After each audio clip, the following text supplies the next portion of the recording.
So when I think about enterprise adoption of generative AI, I actually think about it across maybe 3 phases. I'd say we're probably in phase 1 right now, which is we've got some really cool tools that are really accessible, but they're not really that well integrated, and they're also incredibly generic. And so, if I think about an enterprise, I don't want to know what the top 5 things are for this, the top 10 things are for that, the generic article that I can write about a certain topic. From an enterprise perspective, I want to know, I want my tone of voice, I want my business's tone of voice, I want my company's data included in that. I potentially want it to mention our products, not just generic products. And so that's really for me phase 2. Phase 1, where we are now, let's use these tools, let's create a bit of buzz, let's use them for isolated user cases, and it gives us a good conversation to have with peers. The reality is that is not going to deliver significant value to most organizations, not stuff that you can measure.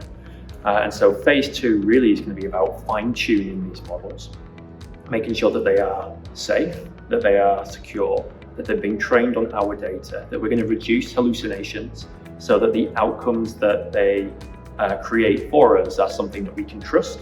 And I think when you add all of those things together, and then you add this type of capability into tools that we're already using, suddenly you're going to start to see some of these efficiency gains, which is why there's various different numbers that are banded around here, but adding somewhere between 20 and 200 trillion to the global economic output of the enterprise is where we're going to end up by 2030.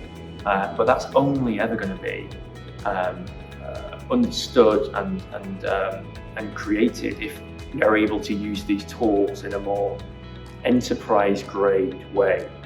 So that's phase 2, and that's what we're going to see over the next kind of 12 to 36 months. And then I think where it gets really exciting and maybe a little bit more futuristic is this 3rd phase, as I see it, which is the autonomous agent.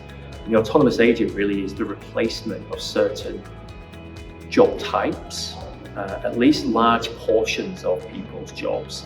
And you think about roles like a plant manager for a nuclear plant, or you think about a fund manager in financial services.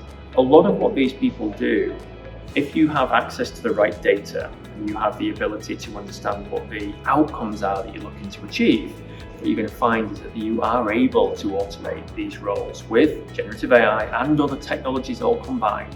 And I think that's where we're going to really see some big shifts. And I think we're going to see that over the next kind of early throws. I think we're going to see that within the next kind of 36 months. But I think over the next decade, we're going to start to see this role of autonomous agents, not just co-piloting, but really large replacements of certain types of roles within an enterprise. So I think that's where we're going. We're on a journey. I don't think we're going to see much impact over the next kind of 12 months to much of what we do. But I think over the next kind of 3 to 10 years, we're going to see some fundamental change to the way that work works within the enterprise.